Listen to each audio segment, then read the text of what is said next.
Welcome to Underdog Rising with your host, Wade Posehn, where we ignite your journey from humble beginnings to greatness through inspiring tales of top executives and entrepreneurs. Welcome, everybody, to Underdog Rising. Today we have Shoshana Kordova, who's the head of product marketing at Nayax Energy. Shoshana, thank you so much for being here with us today, and we're just so excited to talk through your underdog story. Yeah, really excited to be here. I'd love to have you walk through your underdog story so that, from beginning to where you are now, so that the listeners today kind of understand your career path and journey, because it is very diverse. So if you wouldn't mind, I'll hand it over to you to walk through that. Yeah, sure. I was always super interested in journalism. Like I said, I'm a words person. So writing for a living sounded, right up my alley. Um, in high school, I was, an editor of the school paper. In college, also, worked on the school paper. It was a daily paper. It was real work. Like I really got a lot of exposure to journalism there. Um, and on the one hand, like when I graduated college, I thought like, I'm pretty sure I want to go into journalism, but then part of me was also thinking about maybe I want to be a lawyer. And Oh, wow. yeah. And if I go, like, if I start down journalism, like that's going to be my life for sure. Like I'm not going to turn back once I start that road. So I actually gave myself, I didn't want to like take the LSATs and then tie myself to law school either. So I said, I'm going to actually try out being a lawyer, not a lawyer, but being in a law firm. And I worked as a paralegal for 1 year after college. No way. Yeah. Decided that I did not want to be a lawyer after all. And while I was working there, I applied to Columbia Journalism School, got in, went to journalism school.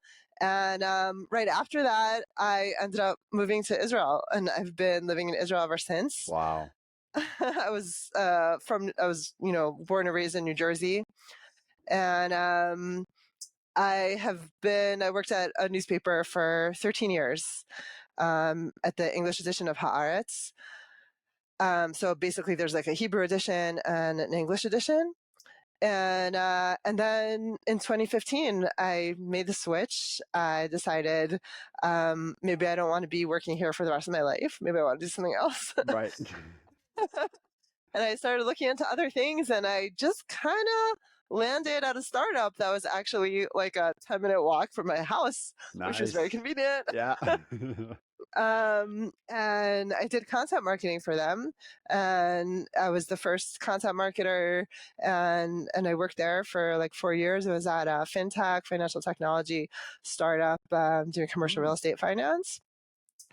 And then I made another switch. I was looking around and I looked at content marketing roles, and I saw there was a product marketing role that, I looked at the requirements, and I didn't really know what product marketing was, honestly, but it looked interesting. It looks like something I might be able to do, even though honestly, I didn't have a bunch of the requirements.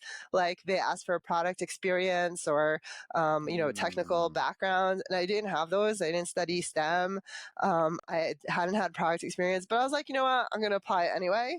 And I applied, and that was how I got into product marketing. I've been in product marketing ever since at a bunch of different companies in different industries, but I've stayed with product marketing since then. But that's so exciting. I think, even from your, like you mentioned you didn't go to STEM, et cetera, didn't have certain, criteria to meet that job role specifically, but like your past almost defined a great foundation for you to jump into that. Like I feel like journalism sort of really can tie into that and support it, right? So I'd love to ask sort of like what are some key skills that you developed within journalism that have been invaluable in your overall, marketing roles? Yeah, there's tons of transferable skills. And I think some of them are what we call soft skills. For instance, curiosity, right? Like this might not be something that you put as like, oh, I know how to do this. It's something you know how to do, but it's something that makes you learn new things, right? If you're curious and you want to know about the world, well, you can learn about it whether you're questioning people, interviewing people for a new article, or you can learn about it whether you're jumped into a new industry and you're trying to learn the industry so you can market it, right?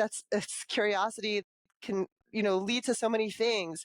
It means that you want to learn new things and you're able to pick them up and you're willing to ask the questions to put those pieces together and maybe even sound dumb at the beginning because it's like, a lot of people don't want to ask questions too much because they don't want to show that they don't know it. And I'm just like, Yeah. but what about this? And what about that? And why do you do that? And maybe not everyone likes it. That's possible.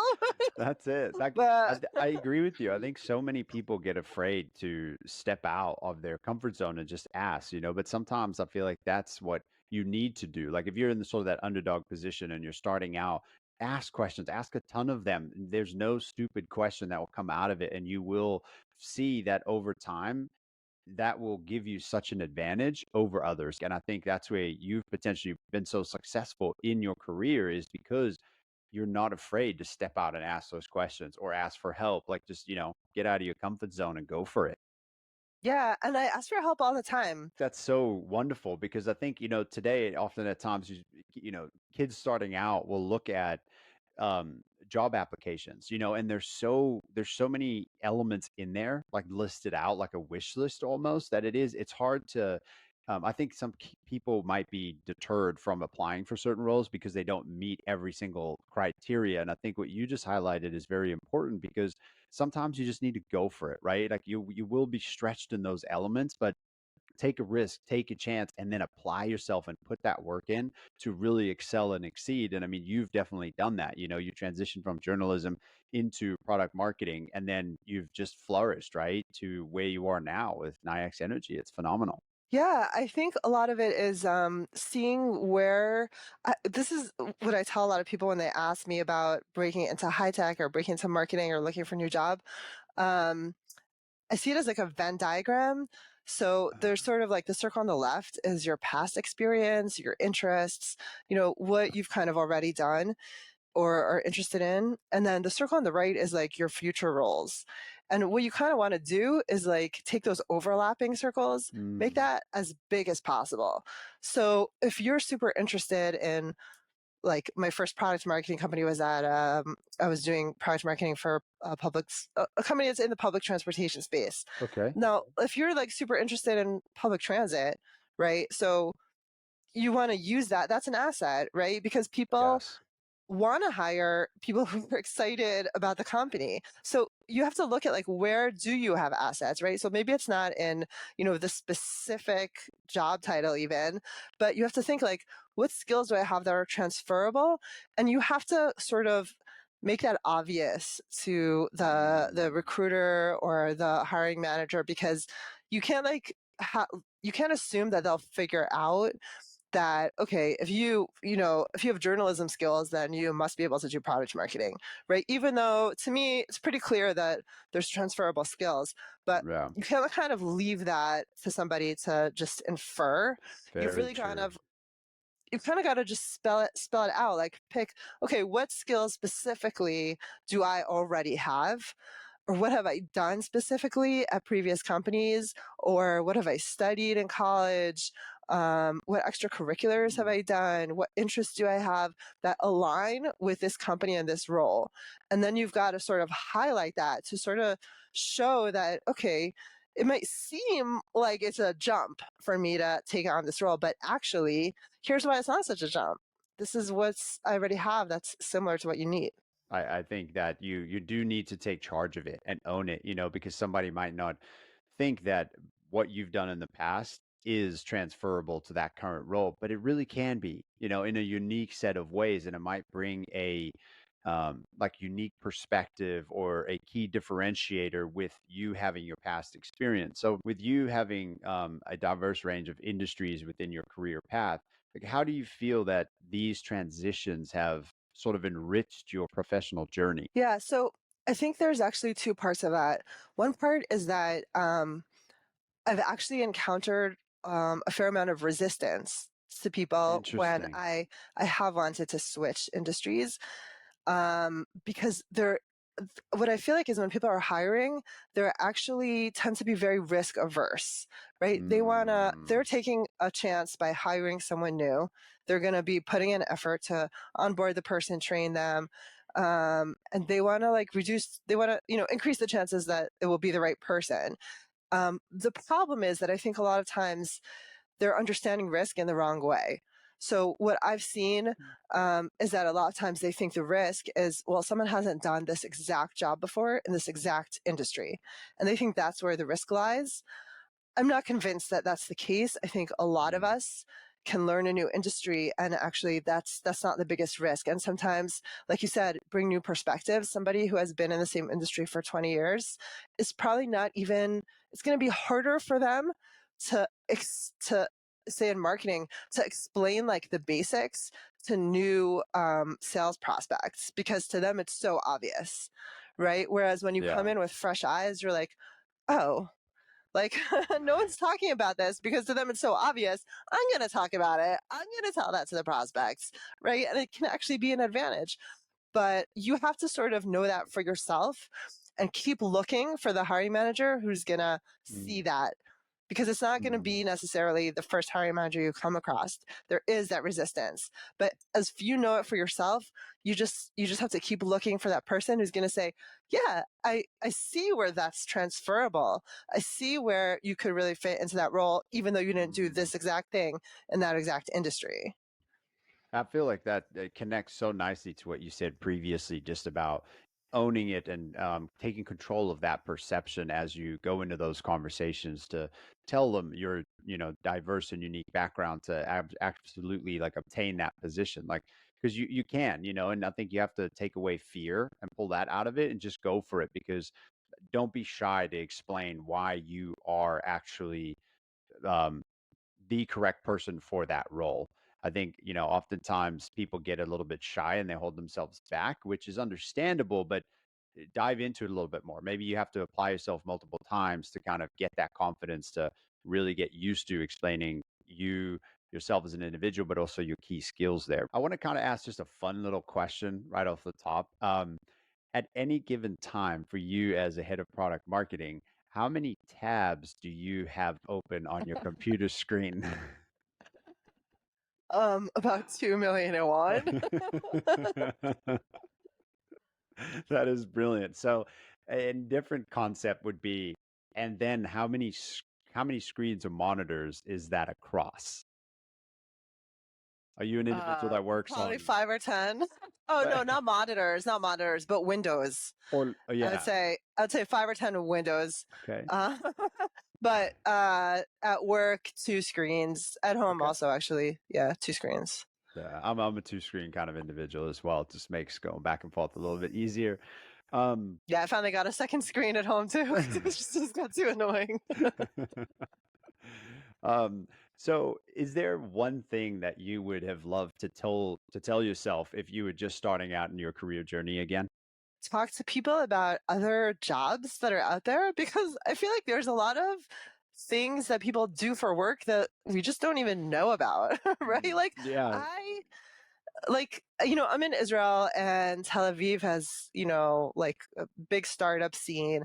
And Mm, honestly, it just always felt very disconnected from me, because I thought, and a lot of people think, like, well, if I'm not a developer, if I'm not a software engineer, mm, like it has nothing to do with me. Do you know what I mean? That's for other yeah. people. um, and then I kind of found out, wait, these are actually jobs in high-tech companies that I can do. And it wasn't something that I really like thought about, because it just seems like, oh, that's for people who code. No, so interesting. And I wanted to, you've showed throughout your career journey, plus, being born in the US and then moving to Israel, like um you've shown so much resilience through your journey, right? And perseverance. Like, is there a quote potentially that has stuck with you through life that would be interesting to share with listeners today? Yeah, well, a lot of people who are in the writing fields may have read "Bird by Bird" by Anne Lamott, and Okay. and the thing that sticks with me is shitty first draft. I actually had a sticky note on my desk for a while. Just shitty first draft. And people would come to You my house and gotta be go. like, "Why does it say shitty on your desk?"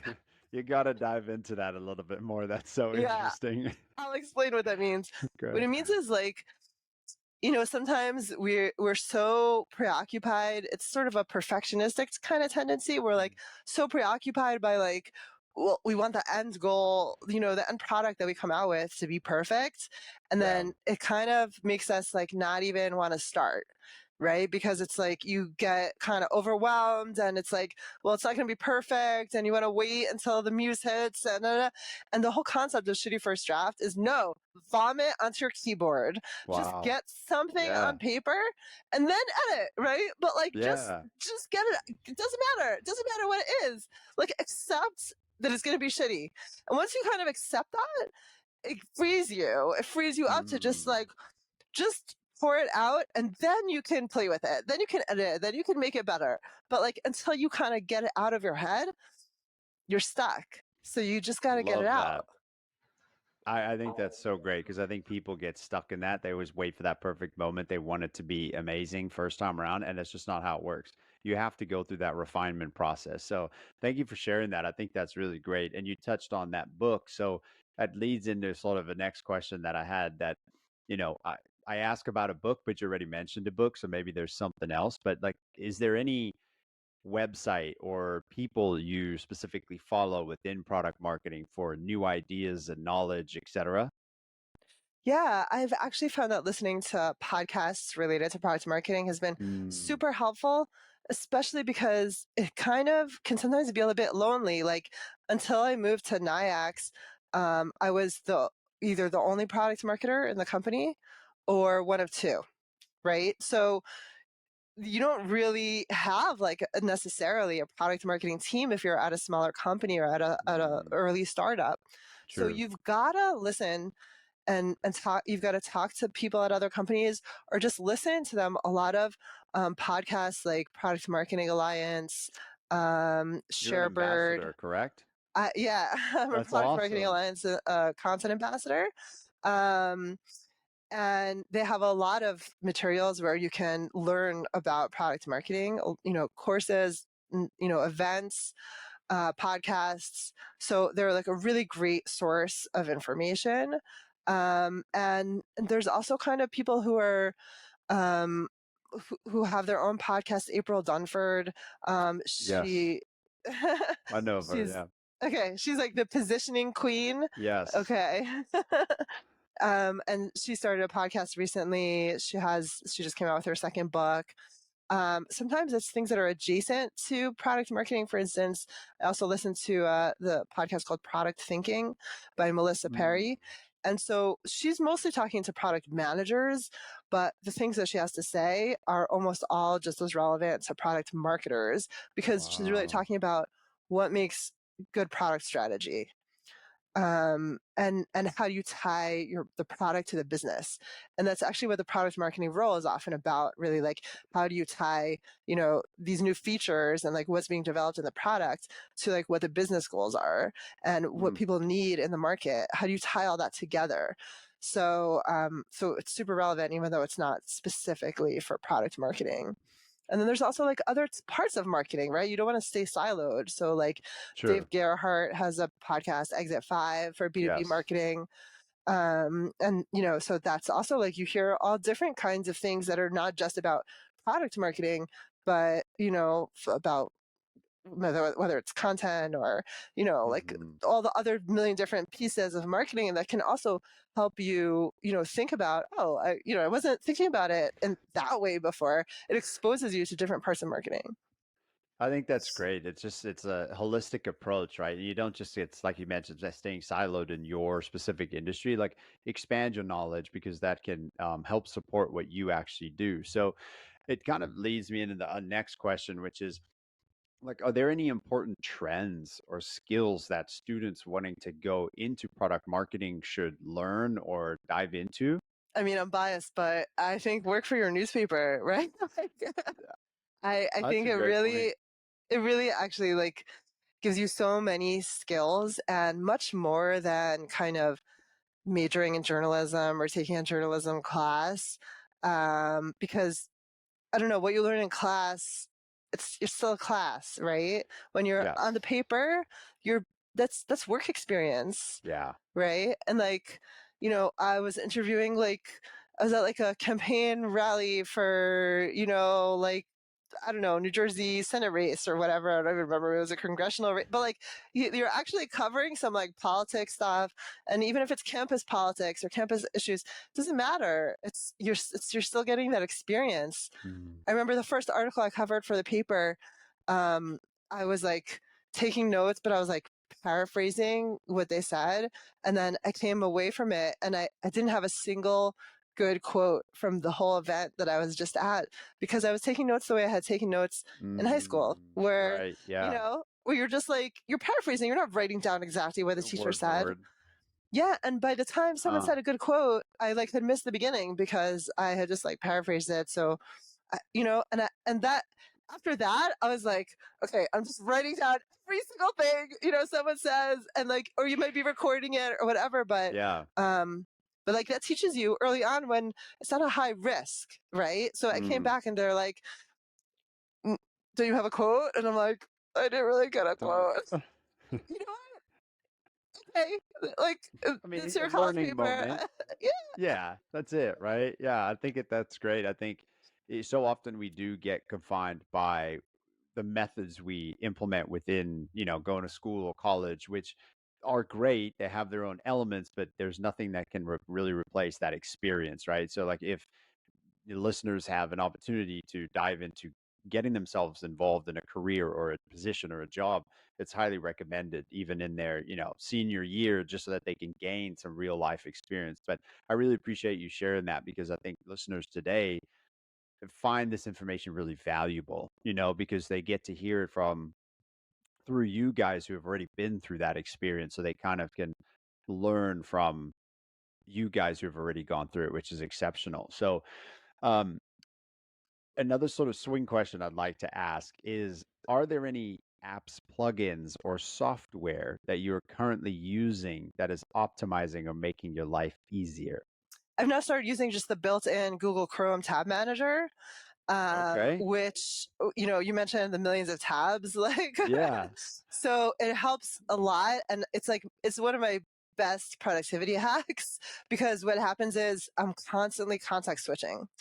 Um, Okay. more than I would like to, honestly. But like, it's like you want to work on this thing, but then you have a meeting, and then you have something else, and then you have to follow up on the meeting, and blah blah blah. Like, constantly context switching, and this way, I don't have to like when I switch back to the thing I started working Yeah. on.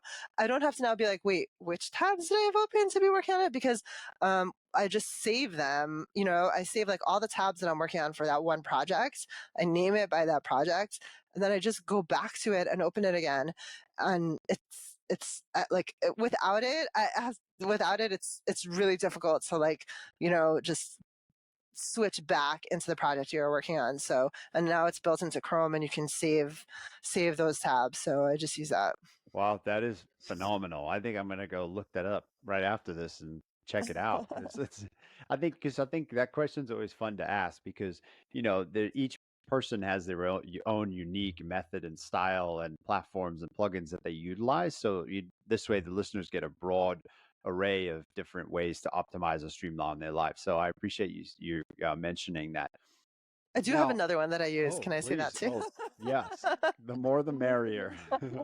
I'm also a big fan of Strict Workflow, which is it's a Pomodoro type app. If you know Pomodoro, it's Okay. like you work for 25 minutes and then you take a break. And then, so I'm not Mm, a strict Pomodoro follower exactly, but okay. I use it to like help me focus. Like, let's say I'm a context switched and now I want to like Yeah. get back to my original project. I open up the tabs that I saved in Chrome, and then what I'll do is I'll hit the strict workflow thing, and then it turns off Facebook. That's my like big distraction. Okay. Turns off Facebook and LinkedIn, whatever you want, like Yeah. it sets a timer. And I put on music and start chewing gum. That also, it's those things. It just helps me like Yeah, like concentrate. you're setting your environment. It almost sounds like Yeah, if you've I don't know if you've ever read it, but it's the book Atomic Habits. It talks about setting your environment, and each right. environment in different rooms can be for different things, right? Like reading a book or getting to work. But what you got to identify those triggers that will set that emotion. And for some people, it's listening to music, like you mentioned, chewing gum. Like it's like it gets you into that mode to get in that workflow. That's great.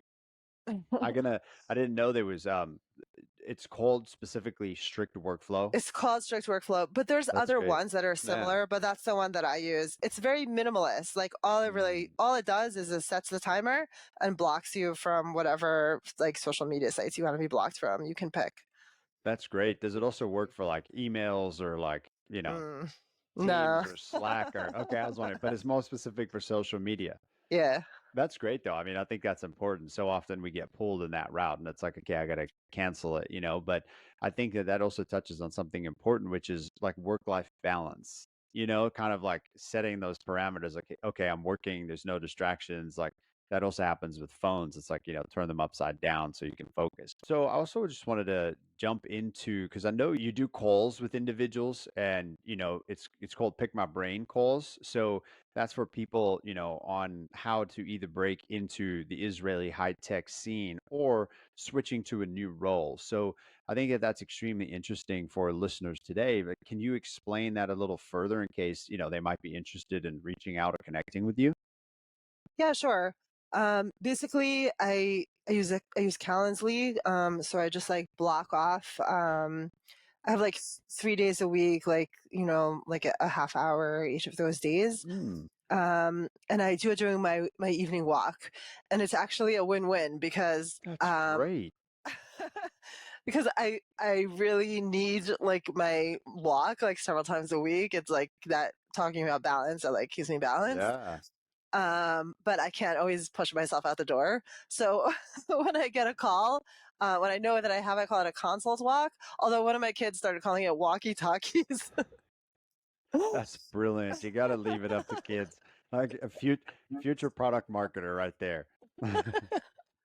So when I have a walkie talkie, it gets me out the door for my Mm, walk. So for me, that's a win because I'm out walking anyway. So either I'm listening to a podcast or I'm talking to someone helping them. Um, so for me, it's a win. Hopefully for them, it's a win too. Um, yeah.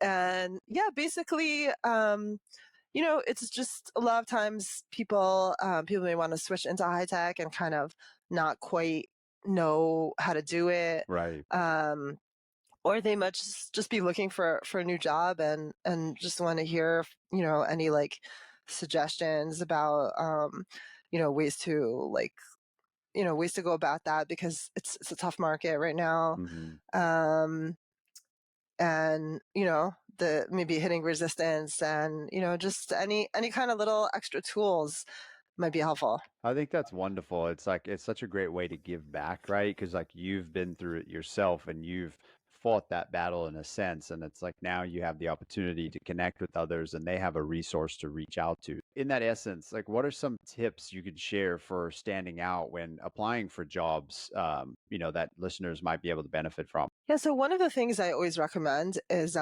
tracking the places you apply to. I mean, it seems almost really obvious, but actually not everyone does it.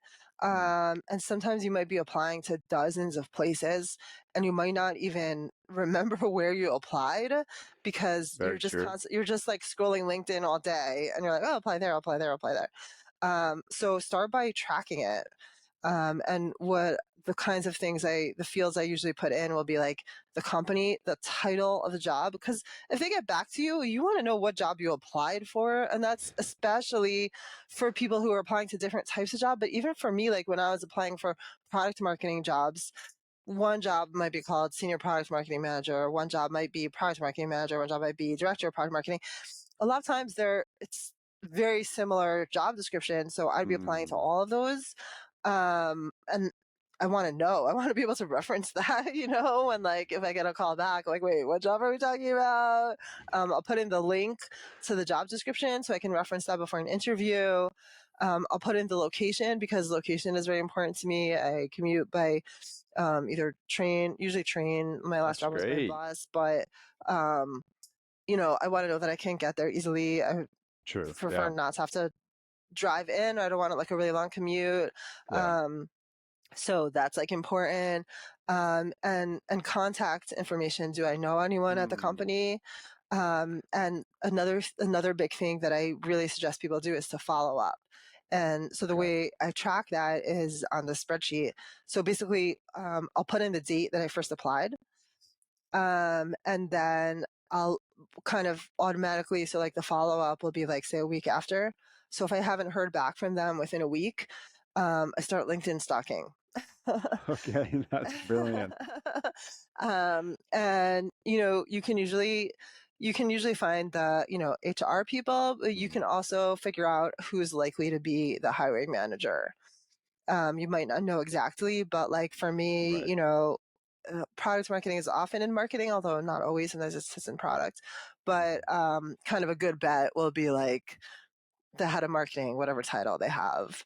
At Nayax, because it's a bigger company, there's actually you the VP of product marketing. Um, Gotcha.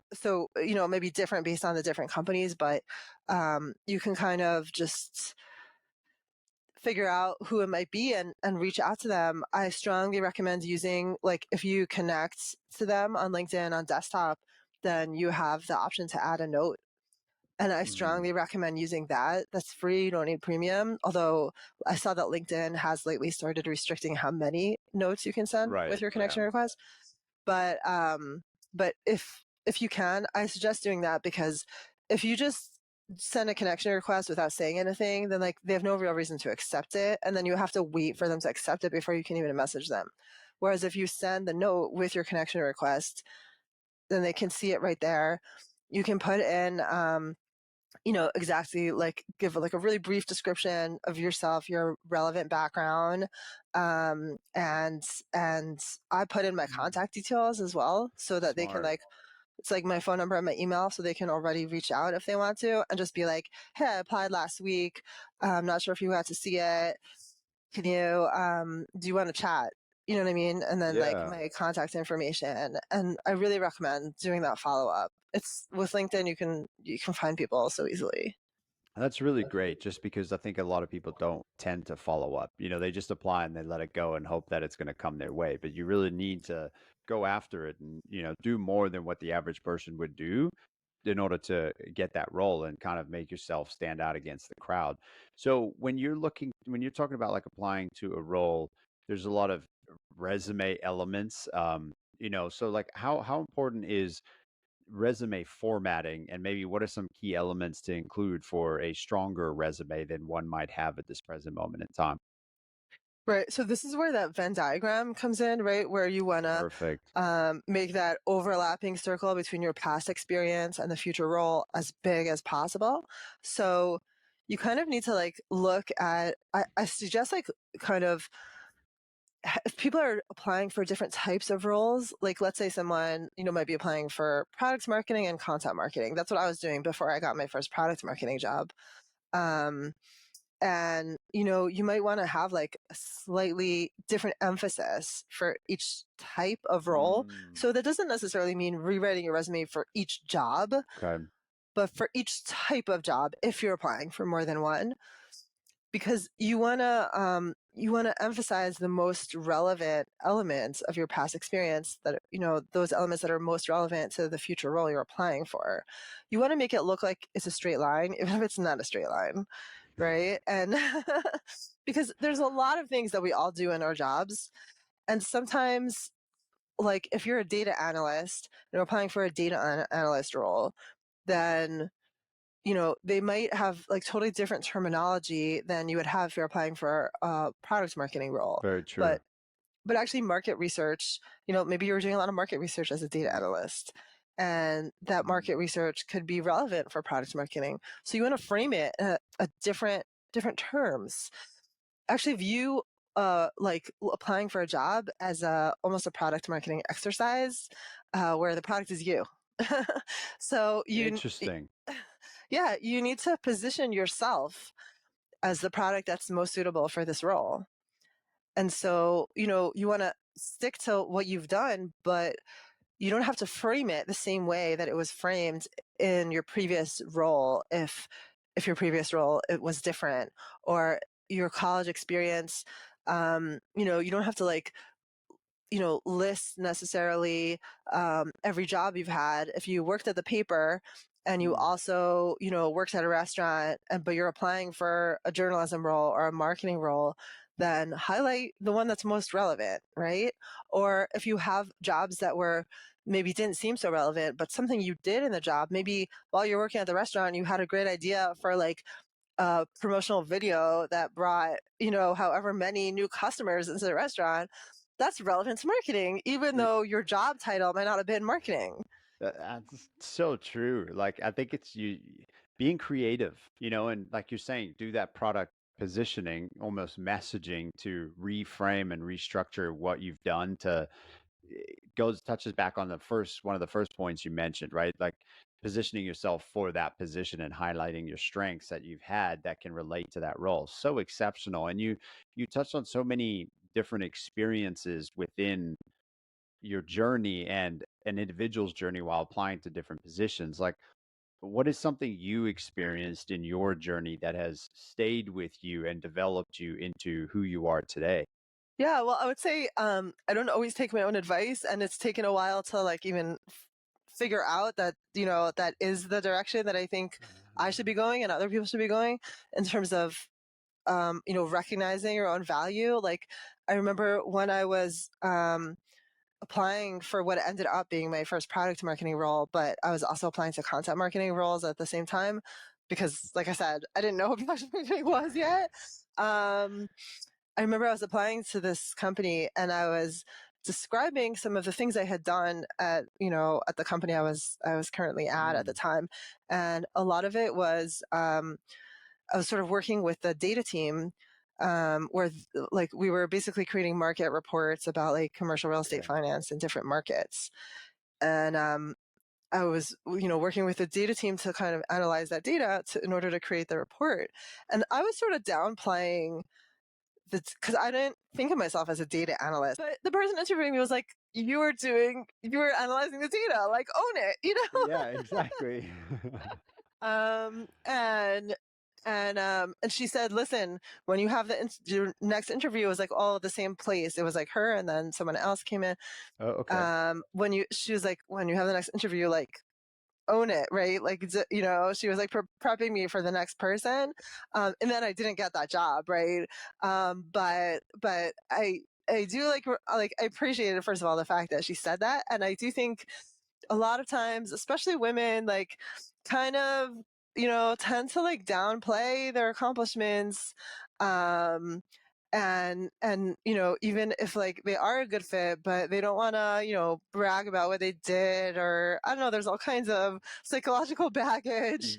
And so I appreciated that she like said that, and I kind of try to Mm-hmm. remember that going forward and try to tell other people that too. And sometimes that might be the crux of a conversation with someone who's calling for advice. Like it's almost like a lot of times I'm just like giving them confidence in their own accomplishments so that Mm. they can internalize that confidence and convey it outwards when they're looking for a job.